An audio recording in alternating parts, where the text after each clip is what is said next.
আমরা একাতে ঠাস ঠাস করে প্রথম গুলি করতে পারবো। সব ভিডিও হয়ে যাচ্ছে কি যাচ্ছে এইসব।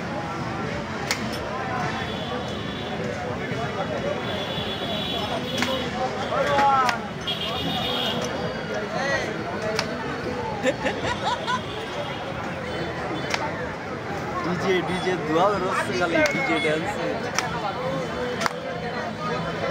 বাংলাদেশের মানুষ আগে যতটা ভদ্র ছিল এখন তার থেকে বেশি অভদ্র মনে হচ্ছে। মেলাঘাটে আইসেও ধূমপান করতে কেউ বন্ধ করতেছে না, তারপরেও যে ধুমা এগুলা মানুষ কি বলবো জানি না। সাংবাদিক এগুলা হচ্ছে দেশের কলঙ্ক, এটা বোঝা যাচ্ছে যে এত সুন্দর একটা মেলা, এত সুন্দর কোনো কিছু, কিন্তু যেখানে দাঁড়াচ্ছি সেখানে দেখি যে উপর দিকে শুধু ধোঁয়া। এত মানুষ, এত মহিলা, এত মেয়ে ছেলে রয়েছে, তারপরেও তারা থামে না যে এই করছে।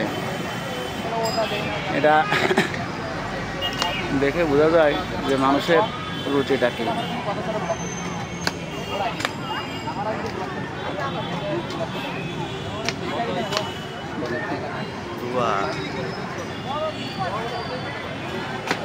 আপনারা দেখে বুঝতে পারছেন যে এগুলা কি হচ্ছে, আর বলার কিছু রাখে না। ঠিক আছে, সবাই ভালো থাকেন।